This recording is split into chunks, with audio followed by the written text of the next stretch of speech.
since I have you here, while we're working to get Rob McNealy live, did you want to go ahead and introduce him, tell him how you met, and why we brought him on? Sure. So, guys, so we have a special guest today, Rob. So the main reason why we brought him here today is today's topic is use case in cryptocurrency, right? Yes. Am I right, correct. Matt? Okay. So that is exactly right.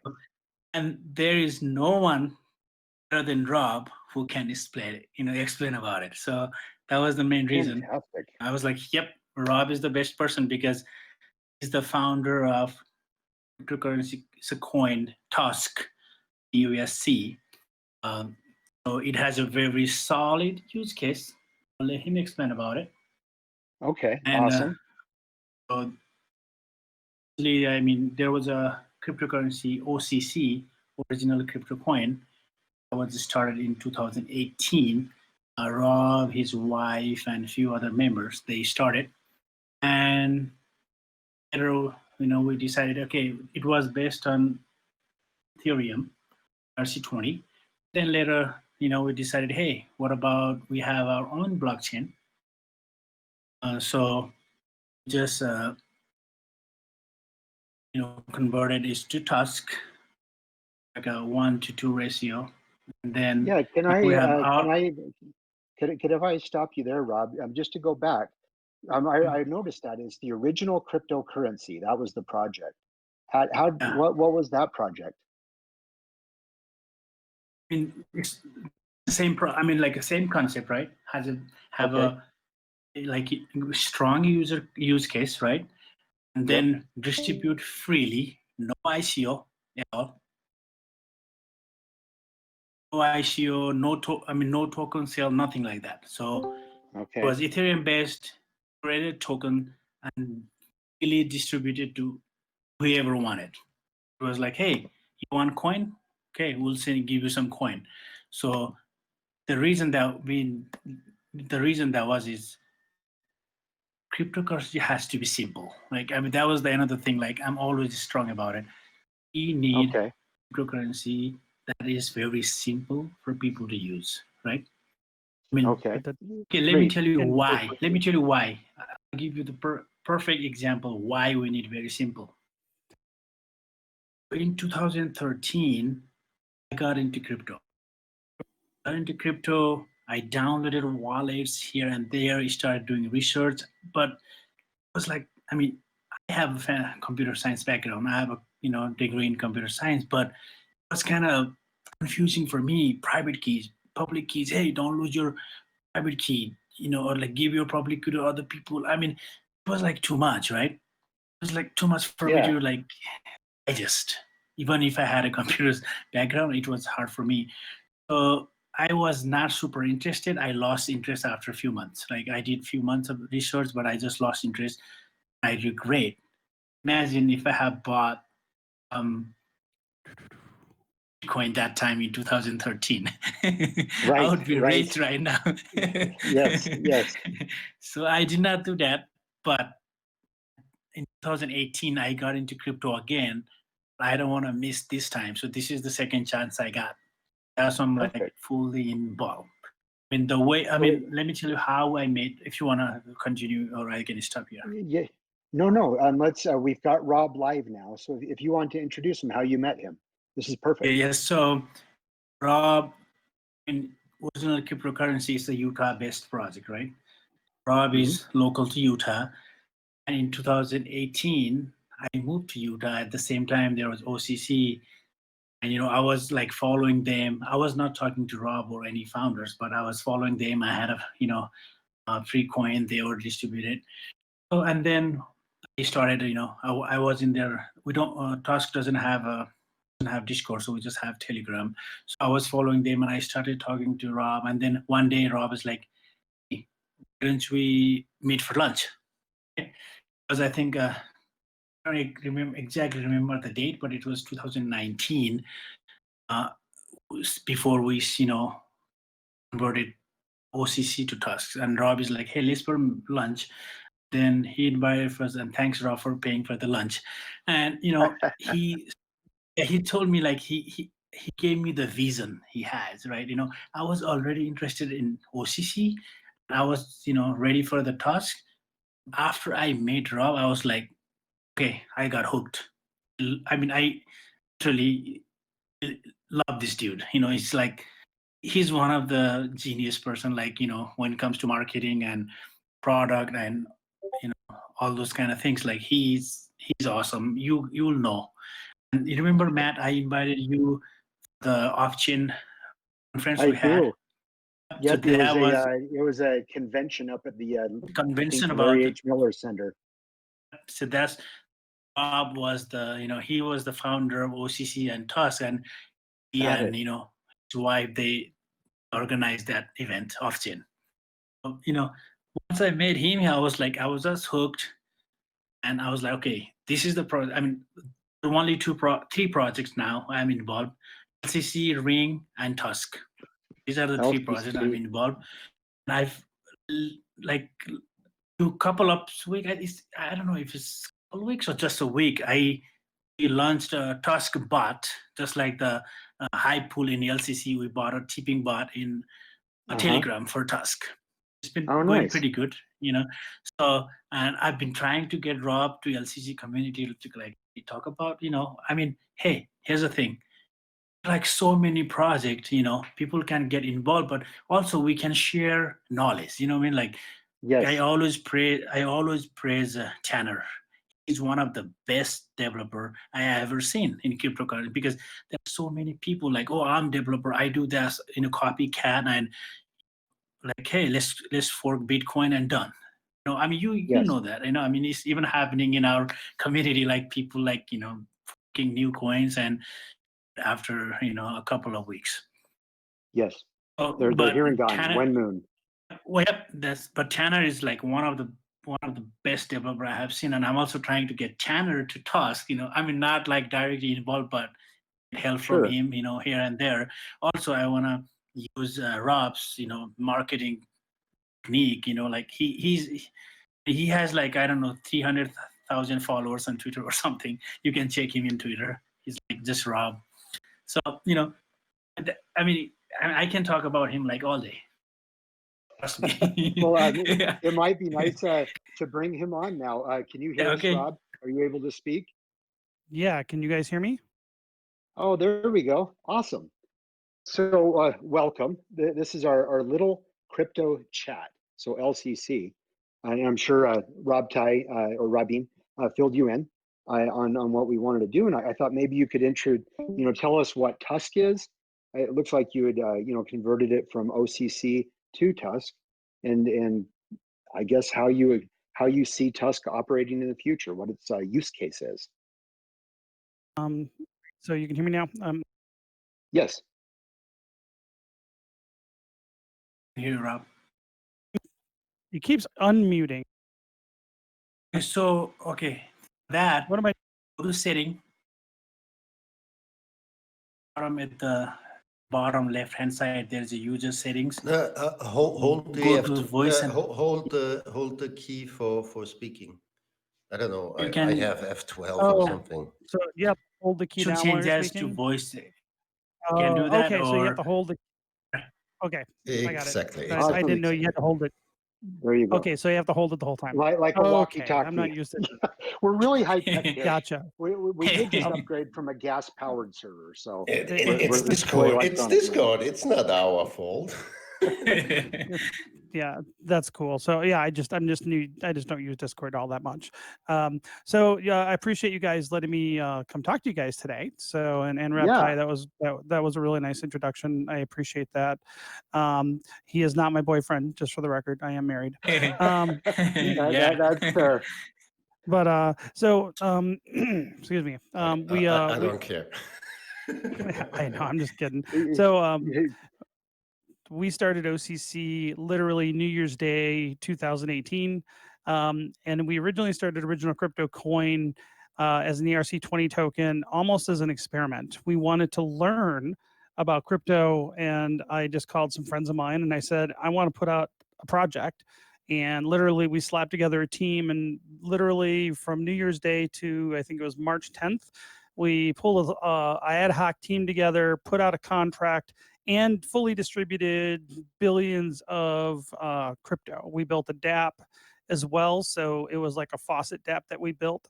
And we used the faucet to get rid of I say get rid of, but to distribute the supply. And we didn't collect any personal information, and we did so deliberately so we wouldn't be in illegal security under US law.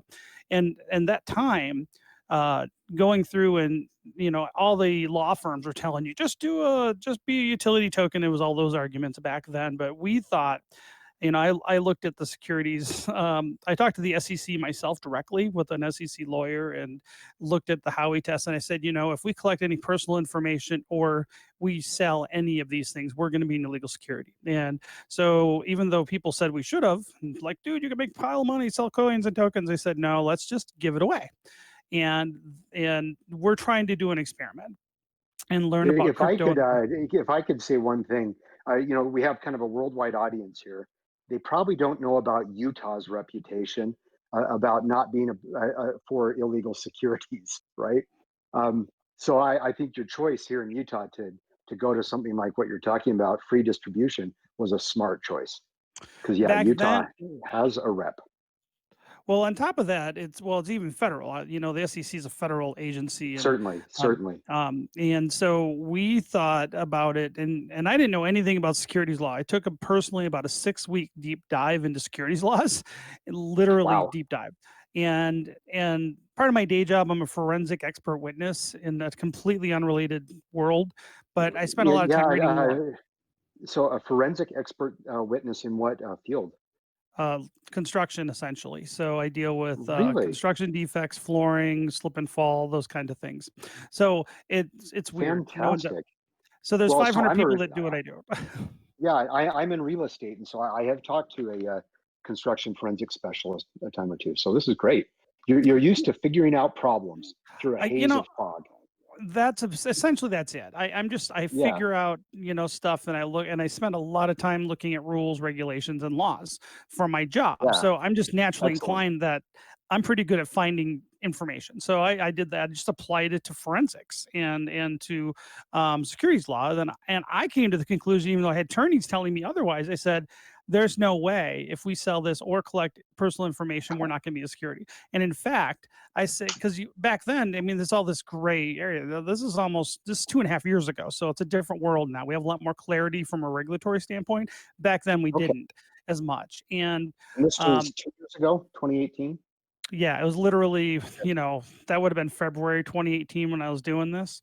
And so, but it looked clear to me that it would be a security. And I said, we're not going to go down that road. I just don't want to deal with the hassle. And it's not good for the project if you have regulatory risk. And so, even though a lot of people said, oh, you give it away, it's not going to be worth anything. And I'm like, well, that's not really what we're trying to do originally. Now the branding sucked, but we named it Original Crypto Coin because we were trying to be unique, not the first. So a lot of people were like, why are you trying to be the first? I go, no, we're just trying, because we weren't ripping people off and trying to do these ICOs. And it was interesting. I looked at, it's interesting when I started looking at when you're trying to predict what the SEC was going to do from a regulatory standpoint, you got to look at the analogs. And I said, well, what are the regulations about free stock giveaways? Because I wanted to give away we decided let's give it away for free. And then I looked back and did some digging, and the SEC prosecuted during the .com boom in early 2001. They prosecuted 4 internet companies for giving away free stock. And I like, wow. I didn't know that. So, no one else did the either. American government, the SEC, but they prosecuted, I didn't know this, .com companies for giving away free stock. And what they said. So, and dude, I know so many attorneys when I pointed this out had never heard of this. And this is I'm pretty thorough. And so what I looked at is what happened is I found 4 cases where the SEC prosecuted internet companies. And what happened is when they gave away the stock, they collected personal information because they were creating lead generation databases, basically they're having people sign up with their email address. So if you want to get our free stock, give us your email address. And I said, because we were thinking of doing that too, but I said, let me take a look. And I've talked to a half dozen attorneys that never heard of that. And I said, so when we gave away our OCC, we didn't collect any personal information. We created a pass-through DApp. You basically go to your DApp browser, log into our contract, take your basically your. And I should say real quick, I'm pretty ignorant in the space. DApp is a decentralized application on Ethereum. So if you're running like a smart contract, a lot of times they're called DApp. So what we did is we created an application so you could basically collect the 5 million OCC. But when we did that, we did not collect any personal information, so we would not be an illegal security. So under the Howey test, the SEC said if you give someone your email address in exchange for a security, you now have taken something they call that an investment of money under the Howey test, even though it wasn't cash. They said personal information is valuable, and so that's what they prosecute. So we avoided that too. So we're and looking back now, that was really good thinking ahead, because they're coming after. There's been the SEC's gone after several basically ICOs that give away free crypto, but they were collecting personal information. So we didn't do that. So we're in a really, we literally like are walking on a fence legality wise in the US now. But where that leaves us is we're probably one of about 40 different crypto products that can be legally traded on an American exchange now. And when you say American exchange, like an American-based crypto exchange? Yeah, correct. That'd be like the Coinbase and Binance US and Bittrex and those, because they can't trade. What's the one that the twins off Facebook did? I'm not sure. Okay, never mind. Keep going. Sorry. So ultimately, we ended up. We kind of fit a weird niche. And so we don't have the volume yet to get on American fiat exchange, but that is certainly our goal. But we're eligible. And that's going to be important going forward, because American exchanges have a very small number of projects they can actually trade. Because if it was ever sold in an ICO, it's an illegal security under US law. And they can, and American exchanges can't trade those if they want to be in business. So it's kind of a really fine line. So anyway, so with OCC, within about 6 months, we started getting traction. We got on some dexes and exchanges. Markets started developing, and then some of my friends, and I never expected to try to make money with it. It wasn't really what we were trying to do in the beginning. But then some of my friends, about it. It was an experiment. So our focus with OCC was about education. We were creating educational content. We were doing blog posts on how not to get scammed, doing videos on how to use, again, 2.5 years ago. And then we ended up going through and, teaching people how to use crypto wallets and just basically educational content. That was what we were doing. And that was the original focus of the project. But then after about 4 or 5 months of being out there, some of my friends who are entrepreneurs said, Rob, we're interested in crypto. We will accept your crypto if you figure out how to make a payment gateway work. I'm like, oh, wow. And it started getting legs. And then when we went down this like rabbit hole of trying to make that work, and it's not easy, we find out basically Ethereum tokens suck for payments. And there's a bunch of reasons why I say that now. But for a lot of reasons, just between gas is expensive and cloggy, and then there was the F-coin spamming of the network. And we felt at this point that staying on Ethereum didn't make sense. And so then most of our team quit because they didn't want to do any work. And then I said, we need to rebrand and build our own blockchain. And then fast forward about 6 more months, so about a year after we launched, I felt at that point, again, how I took a deep dive into securities law, I also applied that same curiosity to learning all about the crypto space and what's working, what's not. And then ultimately what happened is I felt I got to the point where I saw some openings in crypto, where I saw where, ultimately what I think is happening or what's missed in most crypto is that last mile of adoption, right? Even the projects. Talk about that last mile of adoption. I coined that. So if you're going to hear this, because I made this up just recently. Last mile of adoption is for me. I made this up. So I'm going to coin this phrase right here. You guys are the first public people that I've said it to. So the last mile of adoption, I'm going to be on Charlie Shrum's podcast in a couple weeks. So it'll be interesting to, I'm going to drop it there hopefully. But so what we saw is that so here's the thing. You have lots of projects that are way more mature than ours. And they have gateways on, thousands of websites and all that, like they use coin payments and all this, but yet no one's using crypto to buy things. And here's the problem. Right. Just everyday practical use. Well, what's happening is that everybody's figured, there's a lot of projects that have distribution from the standpoint that they have lots of exchanges you can buy them on. They're online. They're in lots of stores, online stores. They're in payment gateways that are on websites, but no one's using them because pretty much no crypto project out there has a strategy for actually stimulating demand on the consumer side. No one's doing that. No one. I certainly haven't seen it. Yeah. And so when we decided, I like to ask questions from people that are a lot smarter than me. And when we went through and I asked a couple questions, one, why hasn't adoption happened? Why hasn't mass adoption? Bitcoin's been around 10 years. And I started talking to everybody I know that's really smart and asking them that question. And the other question I asked is, how do you market a decentralized project effectively and efficiently like you would a startup company? I'm an entrepreneur, so I think in terms of, efficiency. So the first question, what we came up with is that really it came down to a lot of marketing problems. One, a lot of projects are led by engineers and developers and not business people and marketing people. That start. True. Salespeople tend to be a different crowd than the engineers. Well, the thing is, business development, sales, and marketing are probably where most of the money for most projects should be spent. And typically engineers hate those functions. And to me, so, and I love our engineers. Don't get me wrong. I'm not anti-engineer by any stretch. It's I'm not either. Correct. You wouldn't want to may I shortly interrupt? Please. I started as an engineer, and then I got partner, and then I got actually now I'm got my own company, and I still don't like say stuff. It's not in our nature of the technical guys. It's okay. Continue. Sure. Exactly right. Thank you. So Technik, I think, is the German word for engineer. But yeah, I'm right there with you. Das ist sehr gut. So, können Sie Deutsch? Das ist sehr gut. Yeah, ein klein. It's been a long time. Very good.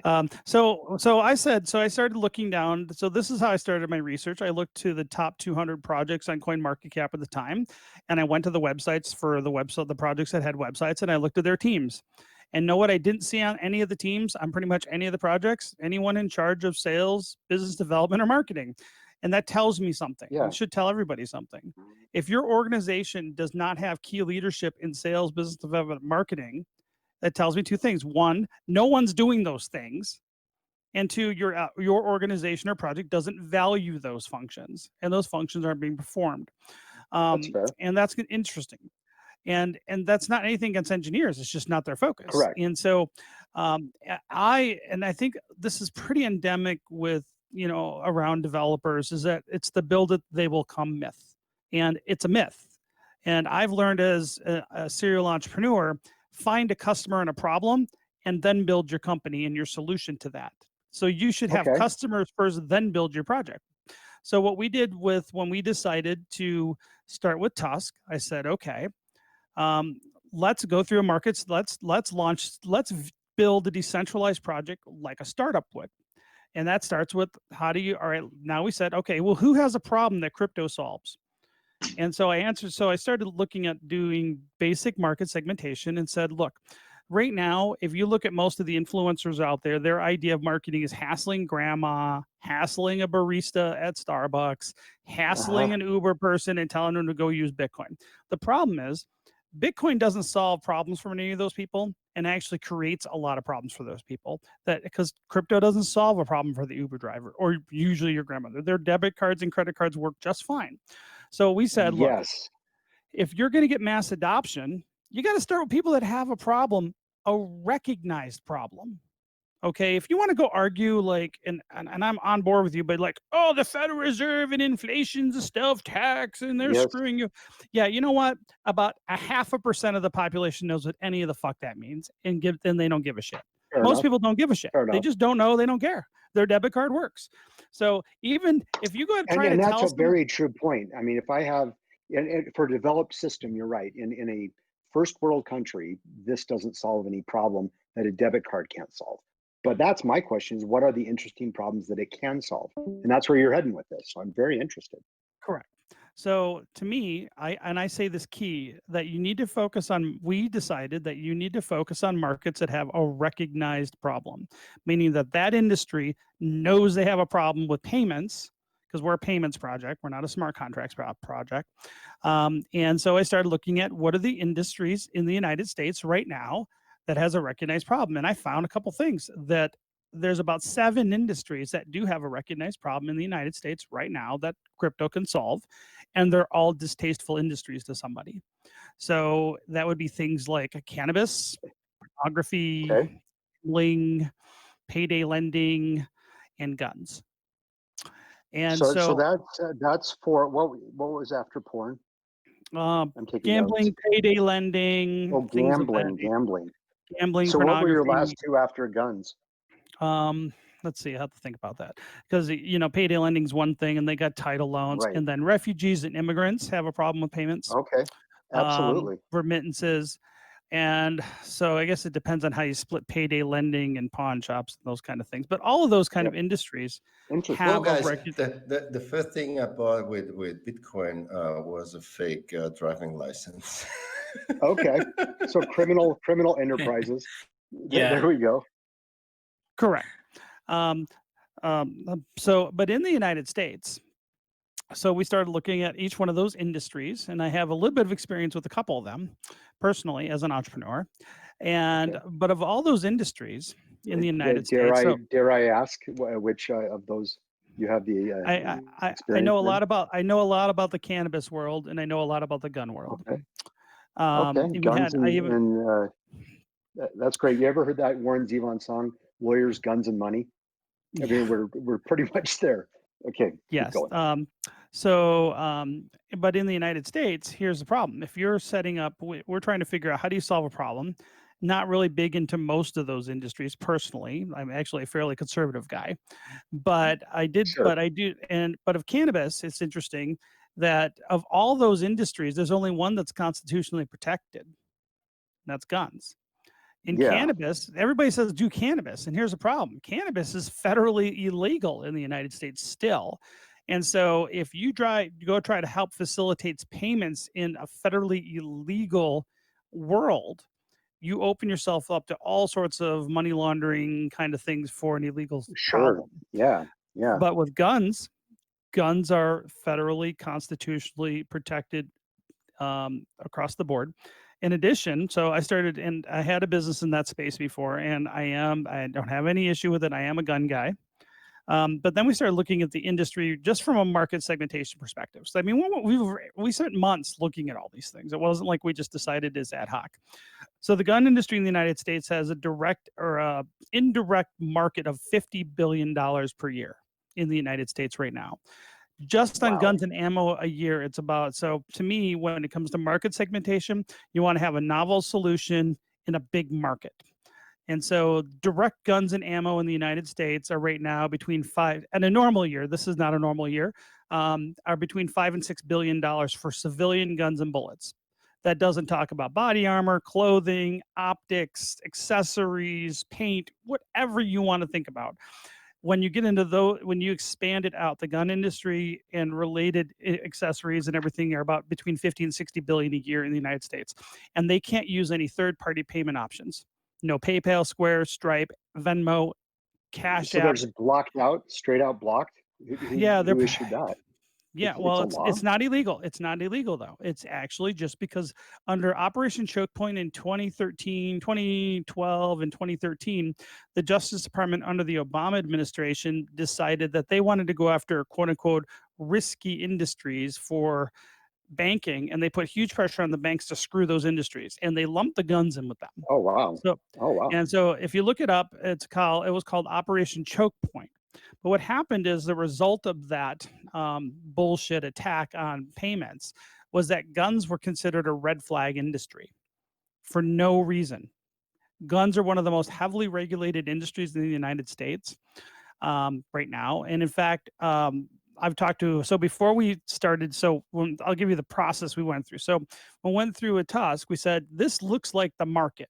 It's got a recognized problem. I understand the market because I've already kind of a gun guy. I had a small business, a tactical accessories business for a while. Okay. And so I knew the market a little bit. I still have wholesale accounts personally for different distributors. So I know a lot about pricing and building guns and things like that. But before you decide to jump in a market, you got to prove your thesis, right? So we went to, and I started talking to manufacturers and Utah has a huge gun industry here. We have a lot of headquarters for a lot of different gun folks. Are you here by chance? Yeah, I am. Yeah, a native Utah, in fact. So that's when I say that Utah's known for SEC type scams, it's just like for a while. Rob, do you remember I was talking about Matt off chain, like, hey, I might have someone who can help us with the marketing. Gotcha. It was Matt, yeah. Perfect. And I would still love to meet up, but yes, I'm Utah. Well, let's do it. All right, we are armed to the teeth here. I'm not a gun person myself, but everyone I know is. Yeah, we have 3 suppressor manufacturers in Utah right now. Browning's based here. I mean, it's crazy. I didn't even realize how big the gun industry was in Utah. Very gun friendly state. So before we started committing to anything, I started talking to gun people, like retailers, started talking to manufacturers, and found out what their problems were.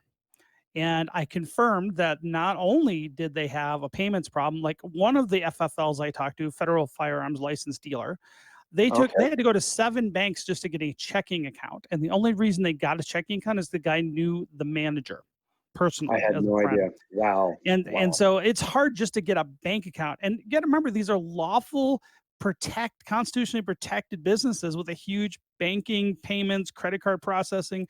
I found out that custom gun builders have a huge chargeback problem that crypto solves for them too, because the time it takes to get a custom gun built might take 6 months to 12 months. And these are expensive. A lot of people don't understand guns. It's not poor rednecks that have the guns, by the way. Guns is a very expensive hobby. So we're talking guns, custom guns that are anywhere from $5,000 to $10,000 a piece, right? And it takes you a year to get it made because you get to pick every color, every aspect, every component yourself, and a custom gun builder builds it for you. What was happening is that these custom gun builders, because people would get impatient, would do a chargeback, and then they're stuck with some orange flamed, left charge handle, custom gun that no one else wants, and they have to sell it at a big loss. And on top of that, we confirmed, and by the way, during this process, we identified potential first clients, which we have successfully already onboarded. And so we learned a lot of different things. On top of that, when a lawful gun retailer can actually get a credit card processing account, a merchant processing account, they're paying super high fees, anywhere from 4 to 6%. On top of monthly maintenance fees in addition to that. And then, like I said before, they get no chargeback appeals. Because they're considered a red flag industry, you don't get any chargeback appeals. And so they have several huge problems that crypto solves for them. So once we went through this kind of market segmentation and validation process, we decided that we're going to start with the gun industry as the first industry, because the feedback was positive from the people that we talked to once we explained what crypto could do. And that also informed us on which blockchain to fork. So in this process, I also had to kind of recruit new developers because, like I said earlier, the initial developers bailed.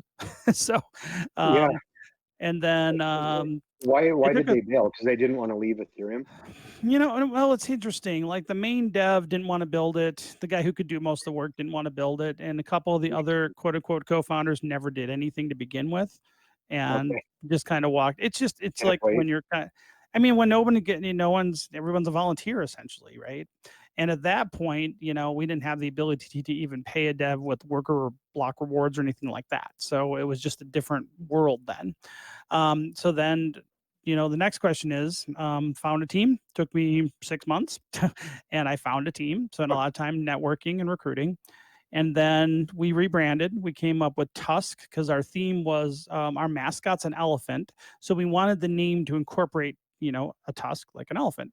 And then we came up with the acronym and called the Universal Settlement Coin. Now, the focus of Tusc is we say that we want to be the most widely adopted cryptocurrency in the world. So we have big, hairy goals because I'm not going to start, you know, we're not going to just try to do something small. There's no point. Let's do something big. And on top of that, we're approaching mass adoption like Amazon approached retail. You know, I'm old enough to remember that when Amazon was still a bookstore for 5 years. And you got to remember, Amazon started as a bookstore for many years and never talked about anything else but books until they were disruptive. Remember that. Yep, from 95 to about, till about 2000. Yeah, from like 95 to like 2001, 2002, they were pretty much only a bookstore. And they were disruptive in the book space. Bezos always had a plan to go into other industries, but he wanted to get traction in one, because when you focus on one industry, you can create a critical mass. You can laser focus all your marketing energies into one space. Makes marketing easier. So we're going to apply that approach with Tusc. Now we named it, we didn't name it gun assault rifle crypto or anything like that. Right. We called it the Universal Settlement Coin because we do plan long-term to move into other industries. But we're going to focus our marketing energy into one world first to get actual adoption and spend all our time courting and networking and marketing to one place to get that adoption. One place that has a very big market and has a very big recognized problem. So we decided to launch into the gun space first, because it makes sense to. Now, I spend more of my time going to gun-related events than I do crypto-related events, because to me, that's where the customers are. And I do view them as customers. Investors are not customers. Okay, we want people to adopt. Yeah, that's an interesting thing. Correct. Adoption and use and payment. Yep. So you focus on the gun industry and you get them to start using your coin. What is unique about a universal settlement coin? Do you allow other cryptocurrencies to become part of a settlement? How does that work, or is it just your coin? That's just the name. No, we're not working. We're our own thing. We got a dedicated blockchain. We built it from the ground up to be good out of the box for retail. So we did go with a delegated proof of stake blockchain. Our confirmation times are less than 3 seconds. Our block times are right around 3 seconds. We also did things to make it easy for adoption. So right now, if you look at most cryptos right now, it's opposite of what credit card processing is on the fees. So if you go look in normal retail, the seller is the one paying the transaction fee to Visa or MasterCard. But crypto made that backwards, which is dumb. And because it makes it harder, so the more complicated you make adoption, meaning that the more things someone has to learn to use your process, your project, or use your crypto, the harder adoption can be. So we said, one, we got to reverse that. Make it more like credit cards. Make it fast like credit cards. So from the user experience perspective, Tusc should be very similar look and feel to using any kind of credit card kind of processing system. And then the other thing we thought about is, we spent a lot of time looking at user experience. So one of the things we said is like, and I'm not going to get into arguments about proof of work and delegated proof of stake and all that kind of stuff. But 10-minute block times don't work for retail. Now, there may be Band-Aids that come out with second layer solutions, but right now they don't really work. And remember, this is years ago. You're breaking up there a little bit. Okay, is that better? Can you use that better? There you go. So what we said is we need to get this fast out of the box so that it'll be retailer ready out of the box. And that was real important to us when we decided to build this out. We made the fees really, really low. And so another thing that we didn't like about crypto is that you see this with Ethereum, Bitcoin is congestion pricing. You never know how much it's going to be to transact on a lot of blockchains. because the fees are always changing because it's, mempool and congestion pricing, depending if you're on Ethereum or Bitcoin. And we said that doesn't make any sense from a retailer expectation. And I used to own a retail store where I literally set up my own point of sale system. So I view it from the concept of a retailer, right? Okay. And I said, look, that makes zero sense to me. That's a huge impediment for retailer adoption. And so we said we're going to have a flat sale. So we have basically there's one fee for moving coins wallet to wallet, which is just a couple Tusc, but then we put in a flat 0.5% transaction fee for sales. And so with that, and compared to 4 to 6%, which is the industry norm right now, a 0.5% makes a whole lot more sense to them. And then since it's a flat percentage, just like credit cards, now retailers can work with that because in their brain, it's just, oh, it's only 0.5%. So when I go and do a sales call, and I've done a bunch now, when I say, look, 0.5% transaction, I don't make it complicated. 0.5% transaction fee, no chargeback risk, and the coins are instantly in your wallet. That's what I say. And guess what? I haven't had anybody say no yet because that makes sense from a retailer perspective, big time. It does. Yeah. And so how we launched, so that's kind of how we decided to build the project out, by talking to end users whose problem it solves in a very big market. And the problem it solves is that there isn't no regulatory agency can control your payment or stop, or you can trade money back and forth. Well, it's the fact is that third-party payment options, because the banks view it as a red flag, won't touch it. So, and on top of that, what we're offering and we're doing a little differently is, so the other thing I said the other question we asked is, how do you market a decentralized project like a startup? So the key is, how do we get that last, crypto adoption mile, right? That last mile, kind of like with fiber back in the day. And so we said, okay. And what do you mean by the last mile, as far as ubiquitous use? Crossing some threshold of use? No, it's stimulating demand to use it. So then how do you market a crypto, and how do you get end users demanding to pay it? So our strategy is kind of simple. One, we created this thing called a marketing partner, which is a term limited and elected body. It's a startup. Yeah, that was something I was going to ask about because I read that on your white paper. Oh, wow. Somebody actually read that? Yeah. So we created the marketing partner position, which is a term limited and elected body that gets a small sliver of the block rewards automatically. And its sole job is to grow Tusc like a startup would. It doesn't get any say in governments, doesn't get to vote on things. And the marketing partner, it's kind of like if an HOA hired a management company. So Tusc would be the HOA. And they hire a management company to go monitor the sidewalks inside the homeowner association. That's how we view the market. What's the theory behind splitting it up that way? Well, remember, we went from a centralized ERC20 token to a fully decentralized standalone public blockchain. And so now we have on-chain governance. No one owns it. There's no company. There's no CEO. So the question is, we found that, I'll back up a little bit where I was talking about how crypto products don't really have great marketing, because part of the thing is, not only do they not have people that are interested in great marketing because they're just engineers, they want to build cool things. But the other thing we found is, like, okay, how do you grow a proof of work blockchain like Bitcoin? Say you're going to start a Bitcoin now. How do you grow that? So if I wanted to go, I hear this a lot, like, well, why don't you just go tell the gun people to use, Bitcoin? And I said, okay, well, it costs me between $5,000 and $10,000 to go to a conference for a week, typically, or a SHOT Show, where it's $400 a night for the hotel room to go to SHOT Show. Who at Bitcoin is going to pay for those expenses for me to go do that? Where do I put in my expense report for that $5,000 or $10,000? Somebody's got to go do that business development. You know why? Because somebody's got to go talk to the retailers. Somebody's got to go to trade shows. Somebody's got to buy a trade show. Ways aren't, autonomous things. They are within themselves cities, which are within states, which are within a country.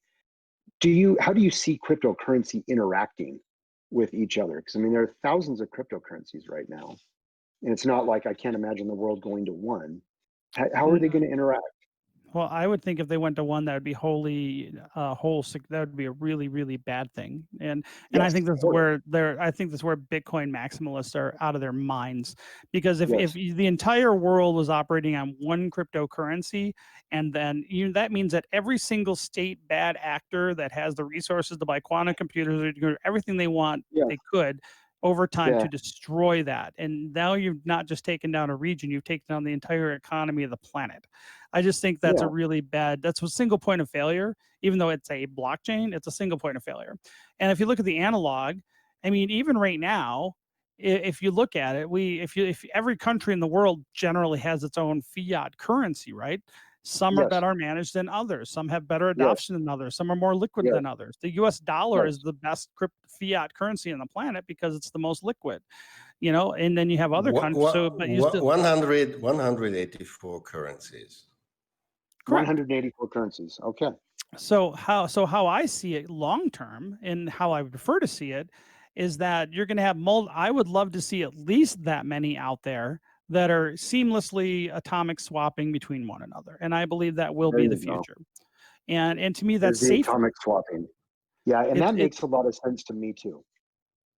And so and it's that's when you safer. go back to a cryptocurrency project, really comes down to its software and the community it builds.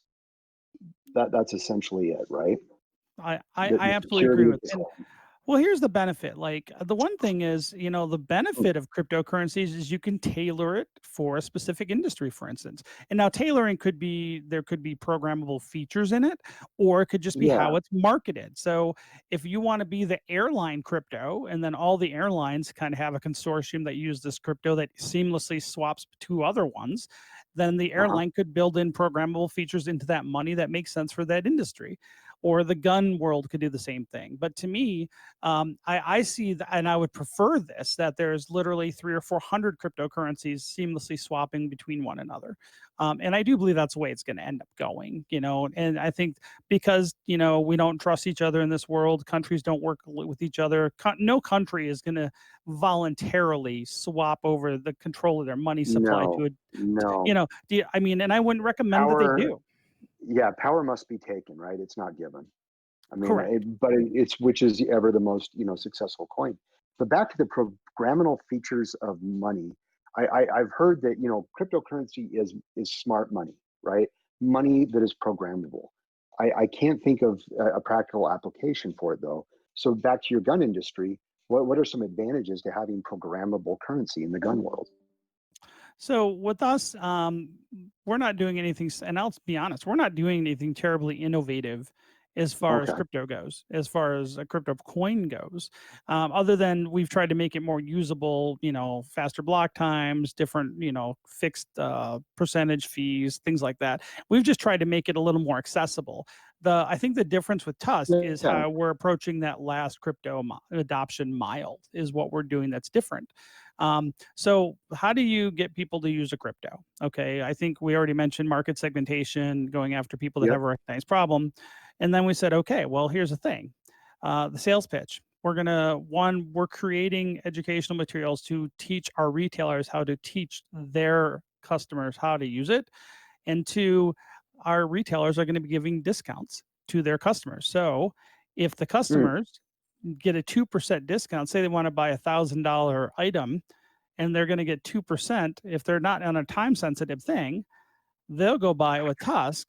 The retailer gives them a 2% discount, but because Okay. they're normally paying 4 to 6%, and now they're only half the percent, they have to only pay a 0.5% using Tusk, they're making more profit to incentivize their end users. In addition, our retailers Brilliant. are going to Very be, simple. and then on top of that, it also corrects their chargeback issue. But on top of that, it improves their cash flow because they have instant settlement. Whereas with Visa, you got to wait, anywhere from 3 to 10 days for an ACH to go hit your bank account. In addition, the retailers are going to get 2 different kickbacks from the affiliate play. So one, we set them up as a lifetime member on Tusk, so they get a piece of that new customer they onboarded to Tusk's transaction fees for eternity.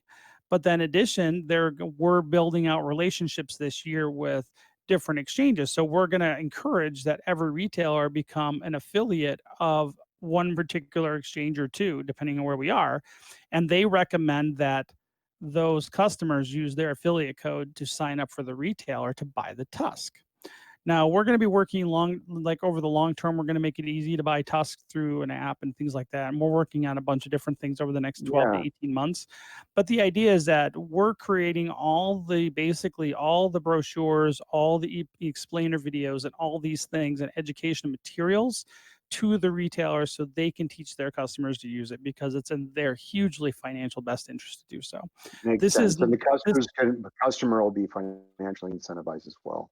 Well, one question I have though, because you mentioned chargebacks, that's one of the hurdles to adoption for crypto, is the idea that, if I lose my key or I get ripped off, there's no way to get my money back, right? And that's the essence behind a chargeback, right? The customer didn't want the product, or how do you address that? So that's definitely something we've been talked about just kind of in our internal meetings about long-term. How do we do that? No one's really solved this anyways in any crypto, even the ones that have been around 10 or 11 years. Totally. So one of the things that we've kind of talked about, once we hopefully grow our team a little bit, because we could use some more developers, I would think that we would probably offer an optional escrow service built in that people can kick up and say, we're going to have an escrow service that maybe one or both sides can agree to. I don't know how the policies would work on that yet, but probably I would like to see something like that built in. And I think that's something that's completely doable. And, that's one of those things that, right now I can tell you this, the two things that I hear out there that are a lot of BS, that people say that adoption, there's a lot of people that apologize why adoption of Bitcoin and other cryptos haven't happened yet. But and it's something, one, you'll hear them say, crypto is too volatile. That's why we need stable coins. And that's why adoption hasn't happened. And I can tell you, anybody who said that volatility is the reason a retailer hasn't, adopted crypto has never talked to a retailer before, because that's not the thing they lead with.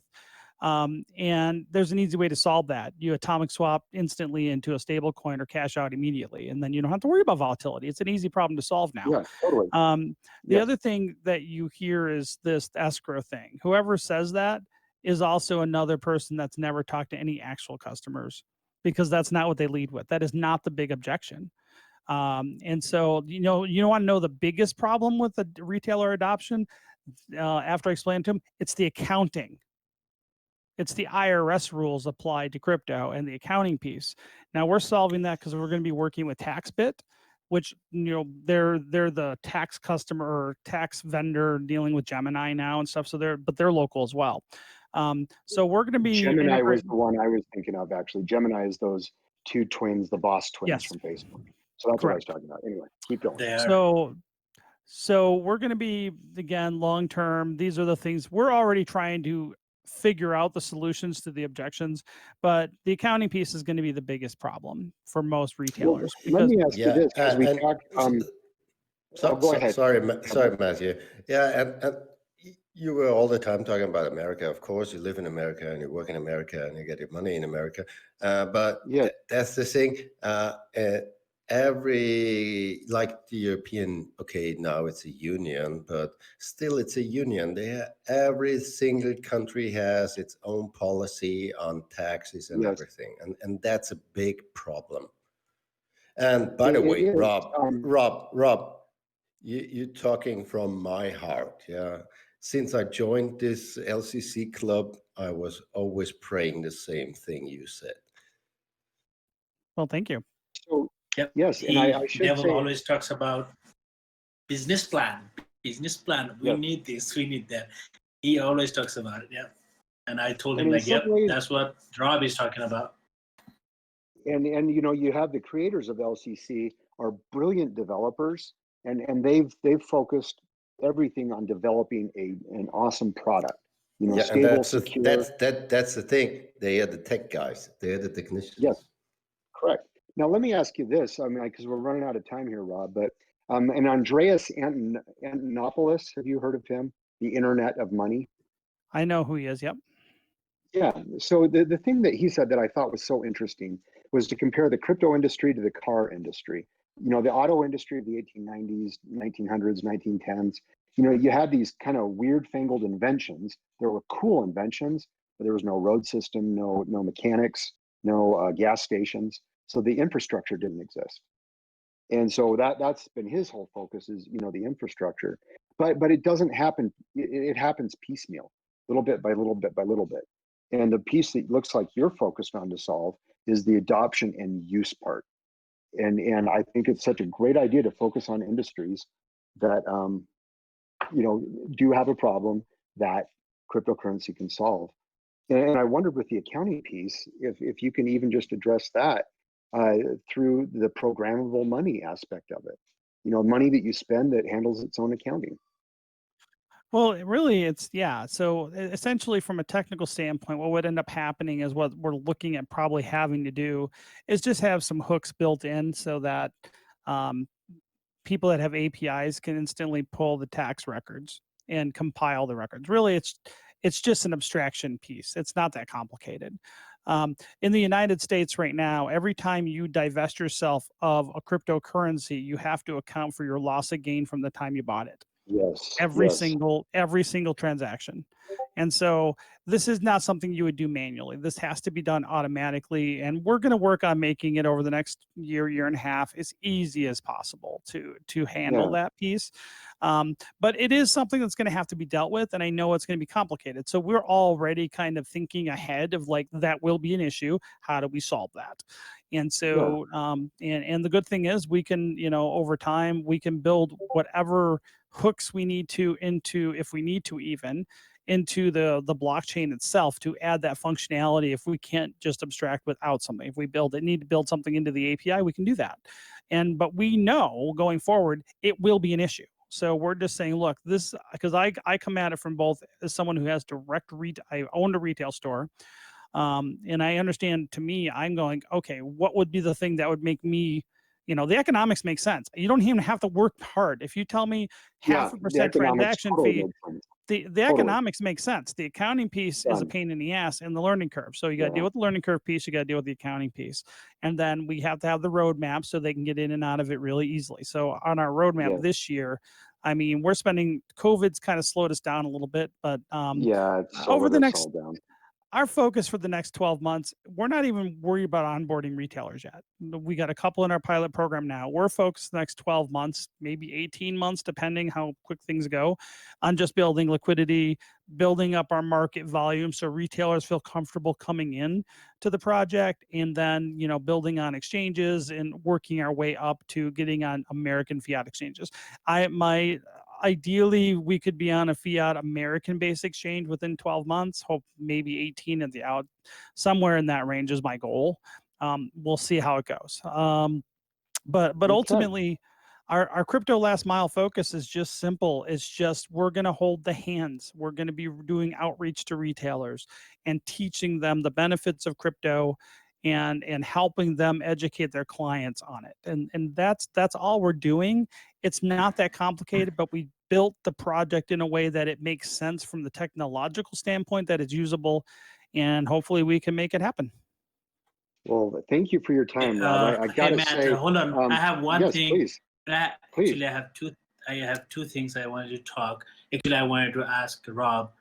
Rob, can you talk about your podcast a little bit? Sure. I do a little podcast about small business and crypto, and it's just, I try to do it about once a week. I don't monetize it. I don't charge people to come on the show, but it's just at robmcnealy.com. It's the Rob McNealy program. And so what I've been using what I've been doing it for is because it helps me network in the space. So I interview people I want to meet, but I also like to highlight good projects. So you guys know any good projects, or, something's interesting going on, hit me up. I'll be happy to have you guys on. Yeah, I was going to say, we know two very good projects, and we'd love to do that. I got to say, Rabtai is a beloved figure here in the LCC community. So when he brought you on, I was very excited to see that. What was your other question, Rabtai? Other thing I wanted to ask Rob, why should people get involved to Tusc, the crypto world? Let's say, why should people buy Tusc? Because if I had to give the sales pitch of that answer, it'd be simple. One, we're an honest team. We're 2.5 years in, and we're still working hard with a lot of energy. We have a solid use case, and I think we have the best. I think we have the best plan to actually getting that last crypto mile and getting there with the adoption piece, because I don't know of any other project that's actually focused on that. So I think that gives us an advantage. It's still going to take time. But I think the fact that we're still executing on our initial plan in 2.5 years, we haven't quit, we haven't cashed out, we haven't bailed out. We're still in our Telegram. We're still in our Telegram group every single day, and we're still fighting. I still, I haven't made a dime from this project. My wife and I are the two biggest funders of the project. We put over $100,000 into this project in the last 2.5 years of our own personal money, fiat. So we're definitely we're incentivized to make this work long term. And we're real excited about it. I'm still more bullish on what we're doing right now than I was even 2.5 years ago. That is fantastic. Well, I look forward to learning more about this. Hopefully at some point we can meet up. Would love to, see you and Rob in real life here at some point. Sounds good. I just followed you back on Twitter too. Right on, right on. Well, again, thank you so much, Rob. And Rabtai, thank you for making this happen. What a treat. Yeah, I am. I mean, I was super excited to bring Rob. I mean, like I said before, this dude knows a lot. We really can use some of its, expertise thing on our LCC and Ring. So excellent, excellent idea. I really enjoyed it. Yeah, thank you all. Thanks, guys. Nice chatting with y'all. We'll talk to you soon. Likewise. Take care. And check us out at just tusc.network. Is just TUSC.network. Very good. I'll post that there. Yes, and Thank you. will do. And I will send you some. Maybe we can have some discussions. Maybe we could have some discussions in a few weeks or months or something. Yeah, this is fun. We should do more. It would be fun to come back again. I really like your opinion, but it's the only thing is it's only for the American market. It's not. Yeah. I know, but that's why I want to compare Europe, because I live in Austria, and actually this is Austria, so heart of Europe, and it's a little bit more complicated in the European Union, and additionally to what America does. Makes sense. Yeah, I'd love to learn more. See if we can. This is changing the world. Awesome. Thanks, Rob. I mean, also, it doesn't have to be just for guns. The future plan is have other markets. Well, no, and this makes perfect sense to me. You're building distribution channels, and you look at what Amazon did to create a whole network. Of course you do. Of course you do, because the first thing you should look is around yourself, and then you can expand. You cannot start with well, maybe in Japan they might have a demand on some takanas or something.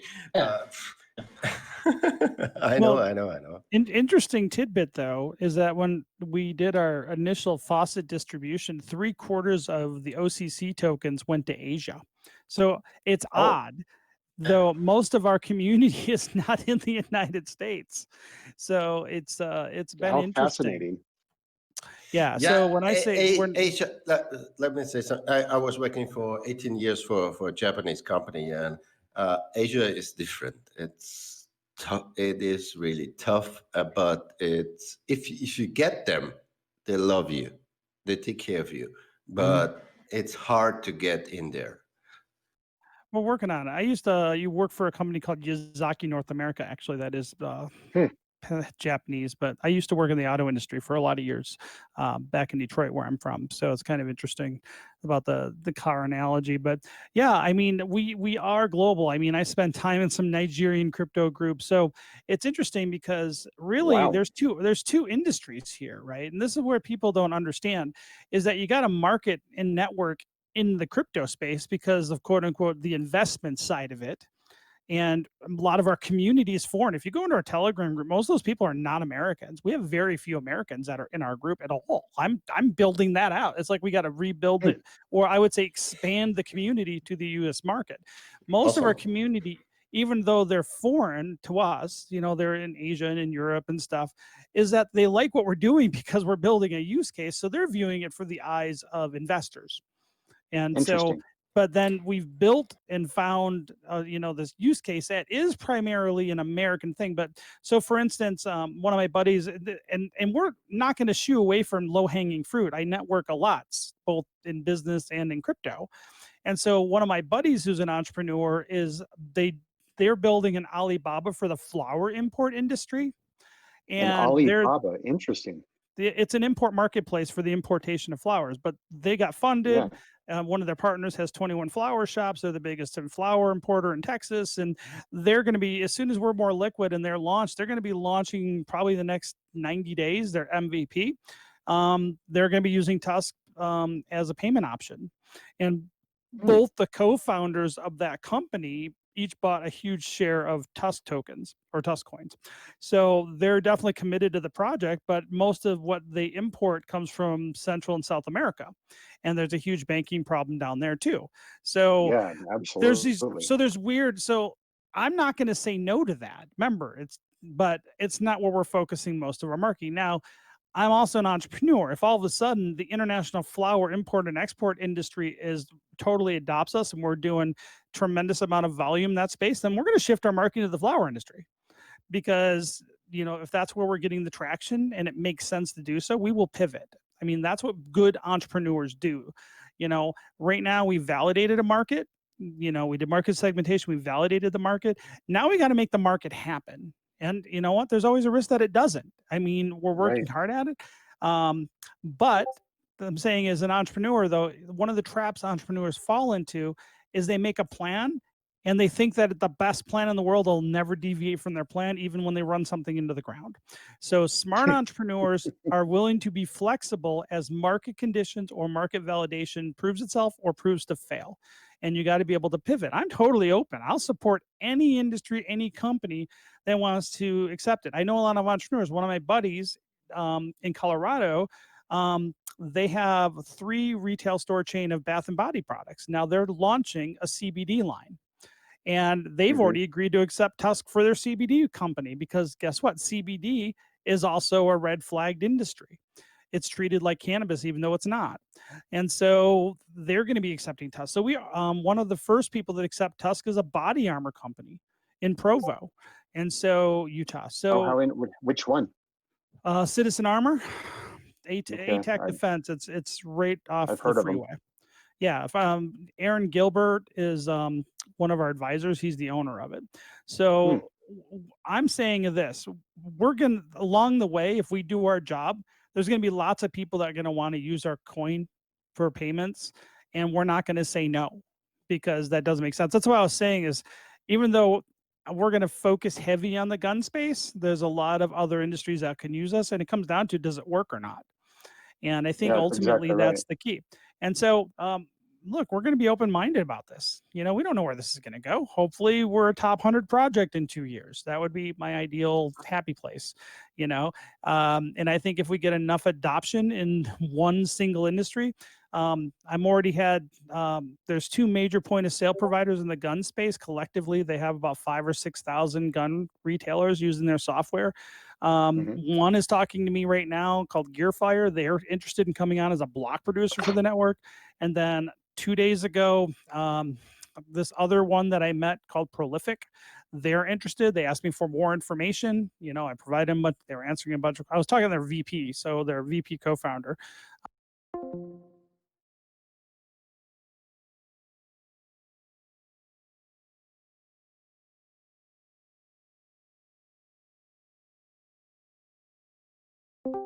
And those are those things that we just can't predict, but would absolutely catapult us a lot faster.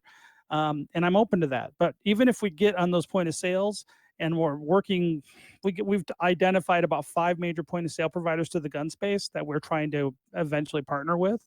But even though if we get integrated into their software, we still need to go market to their customers that are the retailers and get them actually now marketing Tusk to their customers. So it's a That's an process. interesting focus. You've identified the industry, you've identified the producers of guns, and and it makes perfect sense. You're going after the retailers who interface with the producers, and it sounds like got a pretty solid business plan of offering a discount because you can cut out the bank or credit card processing fees. The end market is always customers. They are the one who Yeah. buy, right? That's really and smart. they use Tusk. Yeah.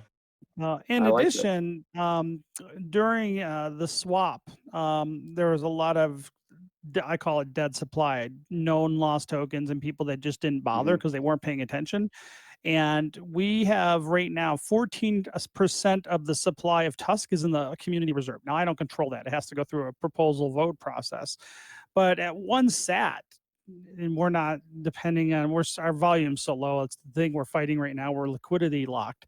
But once we get more liquid, I mean, right now that's somewhere between $300,000 and $600,000 in the bank, so to speak. That once we get our liquidity going and improve, we can then start converting into Bitcoin and fiat and actually start throwing some real dollars at marketing.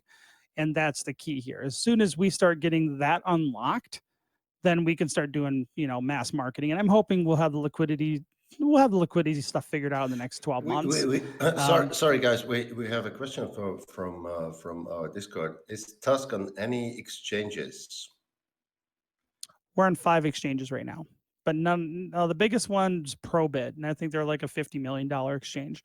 We're not on any U.S. exchanges yet, but we're on 5 exchanges currently.